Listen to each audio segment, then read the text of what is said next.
Also, can we get new music? I want to get new music. I want to play the Super Mario Brothers theme. Okay. No, we need.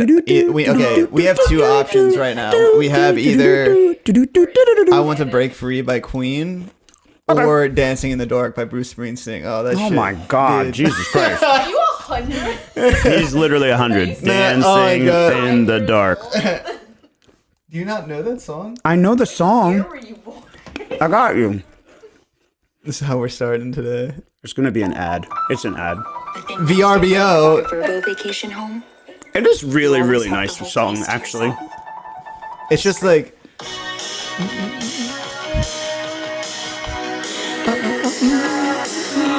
You're like 80. Dude, it's so catchy. I'm not knocking it. It was unnecessary. I get up in the evening. This is gonna be Christian. He wants to watch the show. Anyway. And I'm manifesting Bruce Springsteen tickets for Friday. I won Pitt, but I was there. Better manifest a little harder. Where? You said you better manifest a little harder. They're so expensive. Jesus. It's like $1,000. It's like Monday morning over here. We're supposed to be doing a podcast. Well, we're talking about music, changing our intro song. Yeah, we do need. I want to go with the do do do do do do do do do do. I don't think that's gonna get us very hyped though. Like I feel like it's just like gets me hype. Gets me hype. Anyway, this is Christian's version of an intro song. I go to bed feeling the same way. You guys look alike. How did I not even notice that? Jesus. Just need the white shirt. Anyway, what's up, guys? Mike Frank with Frank Oliver Collective of EXP Realty coming to you today with Christian, and Andrea is somewhere. I saw her, and I don't know where she is. Hello, people. Also, I'm going to eat all these. You did. I had one. Big shout out to Jeff, because these are delicious. No, they're Skippy. Are they Skippy? Yeah. Oh, Skippy brand. Yeah. Okay.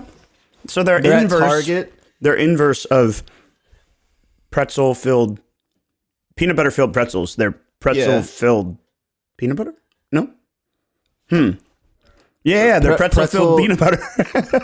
No, That's what it is. It would be peanut butter. Peanut butter-filled pretzels, pretzel-filled peanut butter. This is fucking off That's my like head. actually I what can't this think is. about it right now. Yeah. It's peanut butter filled with pretzel. Yeah, there's peanut butter and there's pretzel on the inside. It's great. This is pretty the good. like.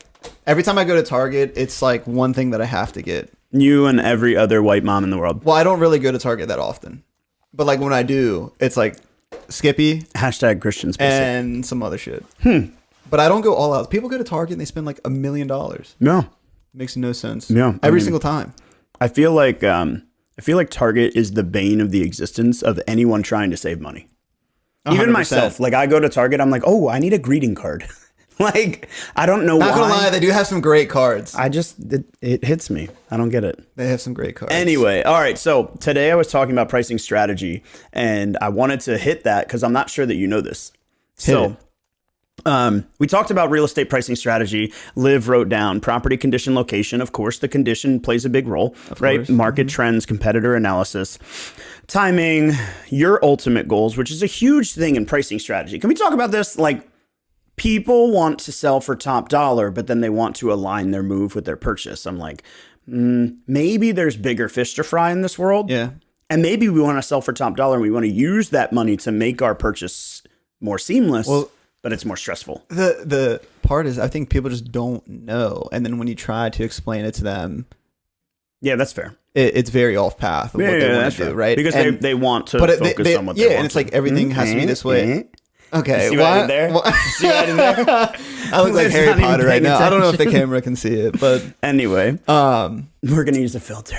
It'll be fine. we should have done my makeup before this, you know? Yeah, right. No, but people do want to focus on what they like. But also, like, I think they imagine it every single time as like a perfect world, right? Like they have to have this perfect scenario. Every single box has to go the exact way that they want, and you know, I can relate to that. But at the end of the day, is that what's going to get your home sold for the price that you want at the time that you want to sell it? Like, is everything else falling into place with that? And that's not always the case. Well, and I think that's the key to remember is like your goal and your objective is important, but it's probably the most important factor. But the key here is that we were talking about like the target market, your ideal buyer, so on and so forth. And then we said something about the market conditions, right? Like the external conditions that are impacting the sale of your home. Okay. And what made me think about was, I think it's LA County. Don't shoot me, California realtors, but I think it's LA County is targeting the high-end real estate sale for an additional tax. And I don't remember the numbers, but let's just say it's 5 million plus, is getting taxed 5% greater than standard real estate. So if you're selling a $10 million property, That's such a California thing. I mean, Yeah, I don't have a huge problem with it. I'm not going to lie. Like, I really don't. I mean, I don't know. It's just like that mentality of like tax the rich. But also maybe there's good motive behind it. I don't know. I didn't read into anything. It's just like the stereotypical California thing. Here's my perception on the tax the rich thing. Like, I can only feel that when you've made money, you should be gracious and appreciative and recognize that you did it through a system that's designed to help people make money and be gracious and appreciative, right? So if they're going to tax you, it's only to help more people. And in the long run, it's going to help you anyway. Right. Like, and so instead of like focusing on like the shitty side of it, I always say like, man, a $10 million property, fuck, let's take a good couple $100,000 and throw it towards taxes. Why not? I mean, I guess. Well, but I mean, that's my perception. My perception becomes that if there's an outside influence that's impacting the sale, it's something that's a good thing, not a bad thing, but it does change the value. No, I would say that's no. And here's an extreme case that recently just happened. What about those trains in Ohio that derailed, and now the entire like community, the environment around there's, I don't want to cuss, but jacked up. Their water is probably crap. Their soil crap, and now these home values are probably plummeting. Now I don't. Are those $1 million homes? No, but this is these still are different though. But this is still affecting people's lives. It's still something that's Where is Andrea? like an external factor coming in, and it's not benefiting them. It's not helping them. So I'm going to spin it in a different way and say, hey, these people that have lived in this neighborhood might have been there for the last 3 years or 30 years, or maybe their whole life or their generations of lives. And they now have the opportunity to move out for the reasoning that they've been succumbed to. Right. And I think it's just an upward momentum. It's just like a never-ending positive thought.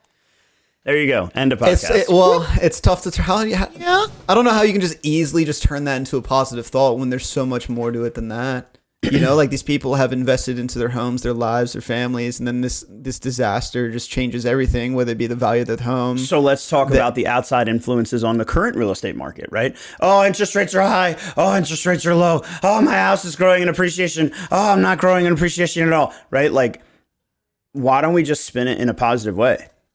So like here's the argument that you can have, right? We're dropping off Peeps yesterday. Okay. And John's like, damn, this is a nice ass house. And I was like, yeah. He's like, when did they buy? And I'm like, oh, it was like 4 years ago. He's like, oh shit, you better get on them. They're getting ready to sell. They're getting ready to move. And I was like, damn, yeah, but their interest rate is so low. But then I was like, Mike, shut up. Right? Like, you got to get out there and you got to educate people and show them exactly why their goals are not tied to their interest rate. That's very correct. Like, so I can't argue with that. Any outside influence can be a good thing with that perspective. Yeah. So, what's happening market conditions right now? Oh, I can pull this up. LA County high end real estate. We're going down to a different route. See what it comes up. Yeah. Mansion tax enacted April 1. That was 2 days ago. Sellers will pay 4% sales tax on property between 5 and 10 million, 5.5% on 10 million and above. What was $10 it million before? property? I have no idea. Well, okay. But literally a $10 million property is paying $400,000 in taxes. That's a lot. Well, but like, okay, so now this is a new tax. So then what was happening last month and the month before? Well, the brokers and the agents and everybody else, and they were incentivizing. I mean, it was crazy. See this. They were incentivizing people by putting, like, including new cars and including in the sale of their home. Yeah, like Aston Martins and shit like that. Imagine negotiating an Aston Martin into your real estate contract. Yeah, like $1 million bonus for buyers agents. Wow. Do. Looks like I need to buy a one-way ticket to LA County. No fucking kidding. The problem with LA, and this is something that's wild that I don't understand, in Maryland, our MLS does not allow for multiple listing agents. So Our MLS doesn't? non-exclusive listing agreements, correct. Okay. So, what can be allowed is a non-exclusive listing agreement off MLS, right? Like, so there's 5 different agents all representing the same seller. Oh, yeah, right? Yeah. And so what happens in LA, they've got a $70 million property. Well, yeah, that commission's stupid. Like, that's over a $2 million commission. That's fantastic, right? But it'll end up having 4 or 5 different brokerages involved. So it'll be 4 or 5 different brokerages, all the individual agents at the brokerage. Each one of them will have a part to play in this whole thing. And the commissions will be disseminated. Yeah, but different brokerages, why would it be different? Not 2, just like 2 different brokerages with 2. agents from each. Could be 2, could be 4. Why would it be 4? Mm-hmm. That doesn't make sense if there's 2 parties in the transaction. What we should do is we should introduce you to my good friend Gary Gold. Gary sold the Playboy Mansion with 3 other real estate agents. And so Gary is like the most personable, approachable human being. And you think that he's like up on a pedestal. I ran into Gary one morning, like walking through the breakfast buffet. And I was like, hey, Gary, do you have anybody to eat breakfast with? And he's like, no. I was like, all right, cool. Can I ask you some questions? Sat down with me. We had a great conversation. And Gary would be the person to tell you. Damn. Because I don't have any concept of why you would do that. Yeah. To me, you hire a company to market and sell your home. But in this kind of a market, I certainly understand why having more hands in the pot, why having more people like involved. The co-branding and it, like broadening your reach? I think that at that price point, it's such a small, finite market of buyers. Mm-hmm. And perhaps those buyers aren't searching the multiple listing system. Maybe those buyers aren't looking on Zillow, for example. They just came out with their like SoundCloud release and made $1 million and they're ready to. Oh yeah, I was like, where are you going with this? But no, I mean, I think it's they're ready to people upgrade. from. Let's just not get onto a political topic, but like Asia, right? People from other parts of the world, people that are coming from South America or a tycoon that's in Texas. And maybe he's just having conversations with his real estate friend and, oh, I'd love to own a property in LA County. You know, It's not searching. Right. That's crazy. Like just like that casual conversation, like, hey, I'd love to own this $10 million property in LA County. I think it's funny because I said something over the weekend and it doesn't really apply to real estate, but it applies in this way. Rich people get richer off of poor people problems. So here's the example. You know those like silicone rings that everybody wears, the silicone engagement rings? Yeah, I've heard of them. And they like golf in them and they, I think cook in them. I feel like Ryan has one. I think he probably does, right? Yeah, that's that guy, right? So they have this engagement ring, silicone. They spent $2, $3, $4, $5, $6 on it. Nothing, right? Yeah. They got it off of Amazon, right? So they paid Jeff Bezos something, and then Jeff Bezos made money, and then the company that manufactured it made money, and the company that shipped it made money, and the company that created it made money, and the guy with the patent made money. And that guy with the patent is like, yeah, y'all wear these all the time. 40 cents goes to me. So every single time someone buys one, I make 40 cents. So whether it's $1, $3, $7, he doesn't give a shit. He makes a ton of money. But the high-end jewelry store that's selling a $20 million engagement ring, they're not going to everybody. They only have one chance to sell. Right. So for us, we're operating off of people that are swiping on Zillow, swiping on Facebook, swiping on Instagram, swiping on Grubhub or wherever else our ads are, right? Like they're swiping property. And it's because our average buyer is buying with a $50,000 or $100,000 income and bring 2 people into the household. And all of a sudden they have a $230,000 income or $112,000 income or whatever their number is as a family. Right. And so for us, we're like swipe. That's where our target market is. That's where our dollars are spent. But then for high end people, it's a whole other game. It's a whole different market. That $20 million diamond engagement ring, that's a different type of marketing than the online ad for the lab created. That's very interesting. And at what point do you think that starts? That type of marketing? The high end marketing? Yeah. I think it's starting more and more and more to the average consumer. Really? Like, I would agree too. I'll look at it this way. What kind of car do you drive? Tesla. What kind of car does your dad drive? He has a Porsche and a Toyota. What kind of car did your dad drive at your age?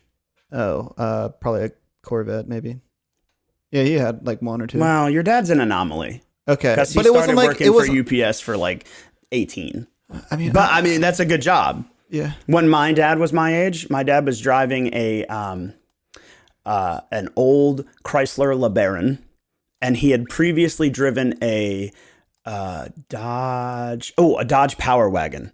It had manual with no air conditioning and a radio with no tape deck. Like, that was his life. But now I haven't had a car with a tape deck. Maybe my first car had one. Yeah. Right? Like, the economies have changed. The exponential difference between low and high is much, much, much greater, which then creates a much bigger opportunity for the middle to pull down the high end. And I guess product. this ties into our conversation. Do you think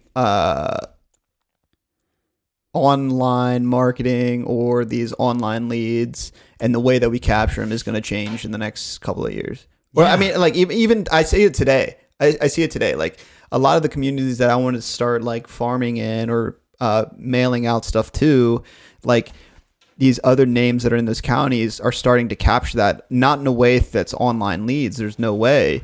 But in a way of like farming or just word of mouth or talking to other people in the area, like it's a much different.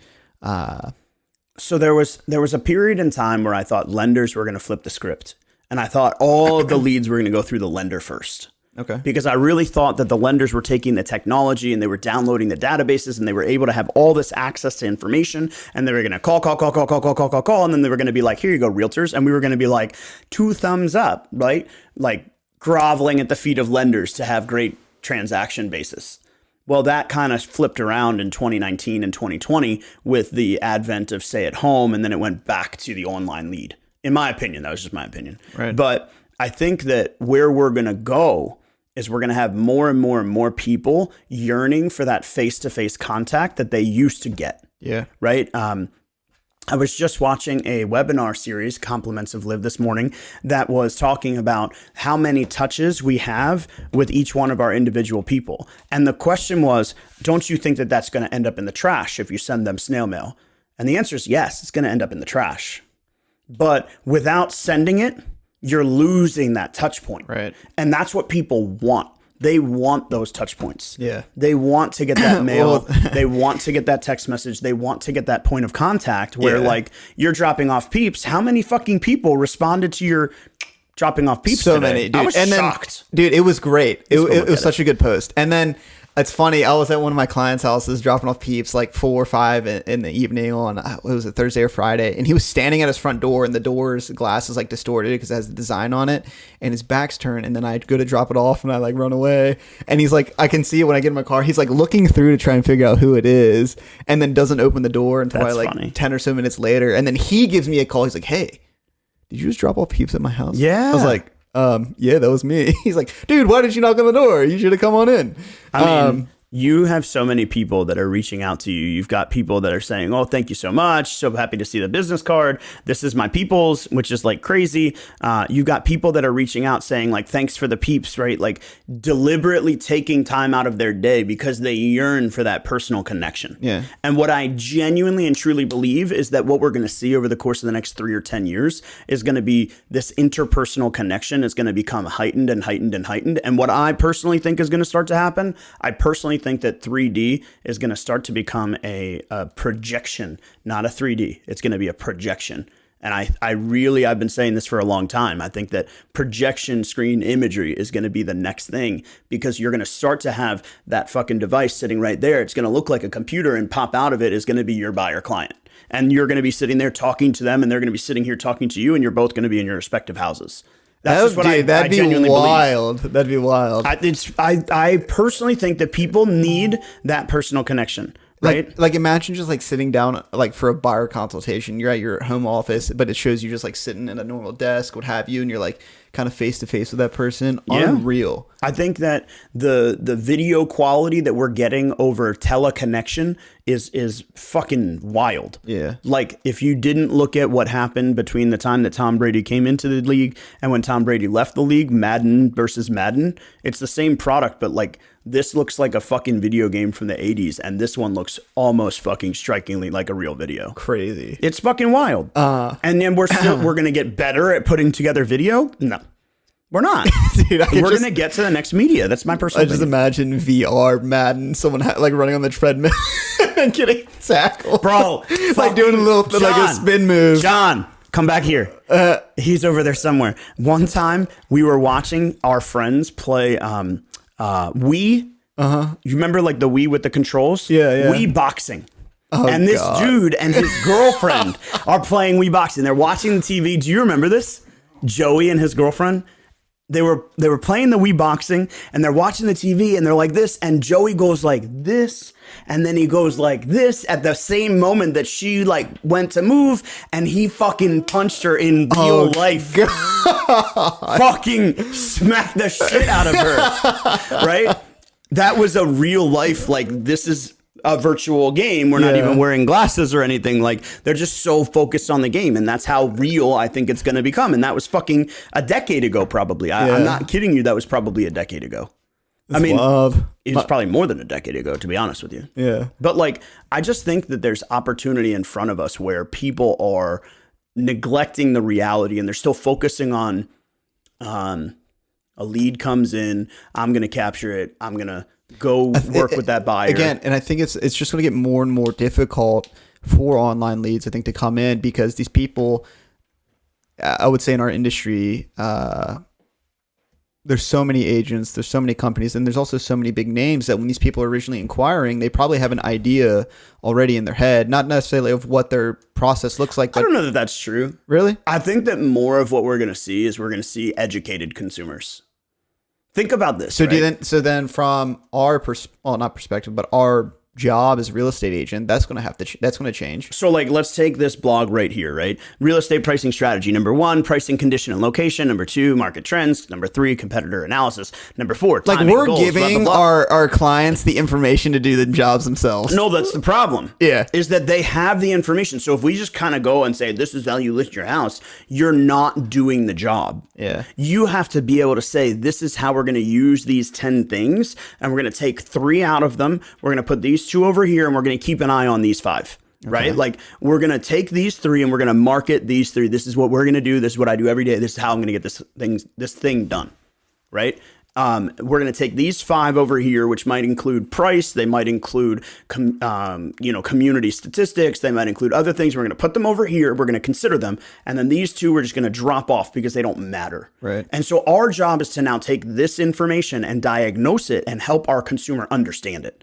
We're going to have a smarter consumer than we did before, but it doesn't mean that they're going to not need our services. Now, what I do believe, and you can write this fucking down today, April 3rd, not an April Fool's joke. My personal opinion is that real estate agents will become a more specialized category of the market. It might take 20, it might take 50 years, but I think the real estate agent as it is today is doomed. I think that if we don't start to learn, we're going to be destroyed. I'm just going to start using Chat GPT for everything. Well, but couldn't you imagine if your buyer consumer did that? Dude, they'd be on fire. Like, I have a client right now that is so freaking smart that I set up a call with him with his inspector because there was a specific thing that I wanted him to talk to his inspector about. And I called the buyer first, and I was having a conversation with him, and I said, hey, did you already talk to the inspector with this company? And he said, no. And I was like, oh, okay. Well, hey, I set up this call with him because like, that's how much content he knew before we even got on the call. And I was like, damn. And so for the last couple times I've been talking to him, we've been having very A to B conversations. And just today I was able to be like, nope, that's not right. Because he's been so knowledgeable the entire time, right. But it still meant that he wanted to hire a professional like me to represent him in the process. Yeah. I just think that we have to continually bring that value or we're going to be dead. Right. So we're going to be, showing property to 3D projector screen models like they had in Star Wars. And what this blog post or whatever reminded me of or made me think of this morning? Mm-hmm. No, I don't actually. Well, it's like, what's the topic? How to price your home? Real estate pricing strategy. And then it has a whole bunch of a list of like things to do, right? Made me think of Lamar Jackson. We're not supposed to talk about politics. Is that, what? I'm like an anti-Lamar fan. Everything you're going to tell me, I'm going to be like, exactly. Well, anyway. I don't want him on the team. I don't care. I mean, I would say I don't want him. I don't care. Like, whatever. But the fact that he's like representing himself, he's fighting for all this money. It's like that seller that comes to the market. Oh, I want to sell my home for $500,000. When in reality, hey, $450 or whatever the market is currently. Right. Like what the data shows. Yeah. And how we can position you. But like if you're trying to line it up with another move, all this other things, you win top dollar. It's just like Lamar, right? Like you're not winning games, but you won top dollar. You're one tackle away from a blown knee or something. To be fair on that exact subject, right? You have someone that comes to you that says, I want 500 grand. And you say, okay, 500 grand is doable. Here's how we're going to try and target that. But a realistic expectation might be 450 based on the current market trends. So here's what we think we're going to be able to do. And then that seller says, no, 500 grand or nothing. And that's what you're trying to say. Like, I agree with you. The people don't want to take the advice of the professional. They want to say that they're capable of doing it themselves. Yeah. And the funny thing about Lamar, let's just hop on that subject for a second. I mean, I thought it was just relatable to a fucking agent. 1%, 2%, 3%. Right. Fucking 10%. I don't care, bro. Like, pay the guy what he's worth. If you're worth that, then you'll get it. Right. And this is going to set him up for his future, like the rest of his career. Not the rest of his career, but like... Fucking the rest of his career. Yeah. Give me $25 million. This goes back to a conversation I had with John the other day, right? Give me $25 million and fucking setting me up for my career. Like, yeah. Fuck everybody else. Yeah. Even with this new sales tax. I just don't get it. Like, why are we sitting here fucking talking about it? It's like... We need to take the tools that we have at our disposal. We need to fucking put them up on the board in the way that they're going to work. We're going to get rid of the ones we don't need, and we're going to fucking function with the ones we have. I think people are so like stressed about money and all these other things. They let that be the driving factor. I think that at times, I don't say every single time. I think that it's the feeling of you can do no wrong. You could go into this on every little angle, right? Like how parents parent their children, how they expect schools to take care of their children, right? It's the same thing, like how I'm going to take care of my house, how I expect you to take care of my house. I have sellers that ask me all the time, are you going to be present for showings? No. If you want an agent that's present for showings, hire somebody else. What do you mean present for showings? Like they have listing agents that are present for their buyers, for their showings on their property. Okay. And like, there's a reason why I'm not. And I'm going to tell you why I'm not. And if you think that it's better to be the other way, that's fine. But I have a reason and a way that I handle my business, which is why I have the track record of success. Right. It's not right or wrong, but like, don't sit here and be like, oh, are you going to fight for every penny for me? No, I'm not. I'm going to fight for what you deserve. And I'm going to present you what I think you should accept. And if you don't like that, go hire a different agent or be your own agent. Preach, dude. Mic drop. Right. Which is kind of funny because in our industry, in case you guys don't know, the buyer pays very, very minimal, if anything, to their buyer's agent. Yeah. So anytime that you don't have representation, you're going to someone else that's representing someone else's goal. Yeah. Like, it doesn't make sense. They're only trying to get their seller the top dollar. Like, there's no interest for... Presumably. Yeah. Oh, yeah. I mean, everybody's got a different perspective. In my opinion, I think that there's a lot more to pricing strategy than just... competitive marketing and analysis and the timing of the market and so on and so forth. I mean, that's a big one, right? Like people say, oh, well, shouldn't I wait to list my home for sale in April? I'm like, well, sure. When are you going to move? Well, we want to move when our son's out of school. Well, how are you going to list your home for sale in April? Well, if we list it in April, it's probably not going to go under contract until June, and he's going to get out of school in July, and then... All right, well, let me educate you on today's market and how that's going to look. And right, maybe what if we listed your home in April, but we negotiated a rent back agreement? Or what if we arranged for a rent forward and a short-term rental while you guys had this interim in between property? Like that's what you're hiring an agent for, not timing of the market. Because if the market is demand is high, you'll be able to command a higher price. I mean, I've had clients and people that I'm working with that have sent me TikTok videos. And they're like, can I do this? Can I do that? Can you explain this to me? Like, I'd love to. Sure. Yeah. Well, I mean, I love those TikTok videos. I watch a lot of like tax law TikTok videos, and I'm always like, oh, that's interesting. Oh, that's saying the same thing, right? Oh, that's interesting. Oh, that's saying the same thing. Most of the time, what you see on TikTok is a great rendition of something in an ideal scenario. right.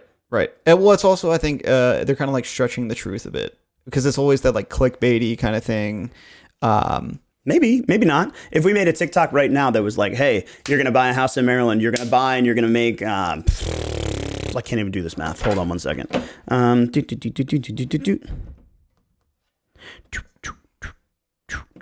Okay. So $400,000 purchase, you're going to get $16,000 towards your closing costs, plus $50,000 to pay off your student loan debt. Plus, we can ask the seller for some closing costs to help you pay off that credit card bill. And in the process, you're going to have a lower monthly payment than you currently have on your rental property because you're getting rid of your $700 a month student loan debt. That's like super true, right? We're taking 56 plus whatever we can get from the seller, maybe 65,000 plus more to pay towards down payment and closing costs with expenses and student loan debt and other things. It's just clickbait because it doesn't work for everyone. Right. It's real. Yeah. But at any rate, well, I got to run. I have Nick Reel calling me. Cool. Sad day. All right, well, catch you guys real soon. You guys know how to reach me. You can always Instagram me at MichaelFrank ____. You can reach me at frankoliverco.com, and you can read all about our blog today on frankoliverco.com. Extra, read all about it. We should get newspaper signs. Liv's like, okay, great. You can catch me on Instagram at Christian the Deadhead and email me at christian@frankoliverco.com. Woo! Gang. Adios. Later.